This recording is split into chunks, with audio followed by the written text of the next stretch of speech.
Love Unrequited, or The Nightmare Song from Iolanthe, by W.S. Gilbert. The Nightmare Song.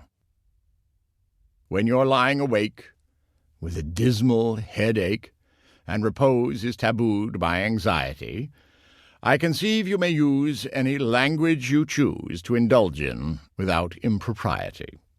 For your brain is on fire. The bedclothes conspire of usual slumber to plunder you. First your counter-pane goes and uncovers your toes, and your sheet slips demurely from under you. Then the blanketing tickles. You feel like mixed pickles, so terribly sharp is the pricking. And you're hot and you're cross, and you tumble and toss till there's nothing twixt you and the ticking. Then the bedclothes all creep to the ground in a heap, and you pick 'em all up in a tangle. Next your pillow resigns and politely declines to remain at its usual angle. Well, you get some repose in the form of a doze with hot eyeballs and head ever aching, but your slumbering teems with such horrible dreams that you'd very much better be waking.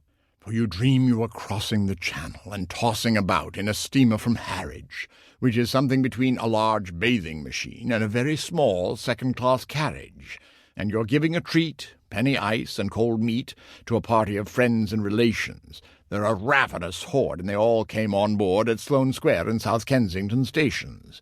And bound on that journey you find your attorney, who started that morning from Devon. He's a bit undersized, and you don't feel surprised when he tells you he's only 11. Well, you're driving like mad with this singular lad, by the by the ship's now a four-wheeler, and you're playing round games, and he calls you bad names when you tell him that ties pay the dealer. But this you can't stand, so you throw up your hand, and you find you're as cold as an icicle, in your shirt and your socks, the black silk with gold clocks, crossing Salisbury Plain on a bicycle. And he and the crew are on bicycles too, which they've somehow or other invested in, and he's telling the tars all the particulars of a company he's interested in. It's a scheme of devices to get at low prices all goods from cough mixtures to cables, which tickle the sailors by treating retailers as though they were all vegetables. You get a good spadesman to plant a small tradesman, first take off his boots with a boot tree, and his legs will take root, and his fingers will shoot, and they'll blossom and bud like a fruit tree. From the greengrocer tree you get grapes and green pea, cauliflower, pineapple, and cranberries, while the pastry cook plant cherry brandy will grant apple puffs and three-corners and banberries. The shares are a penny, and ever so many are taken by Rothschild and Baring, and just as a few are allotted to you, you awake with a shudder despairing.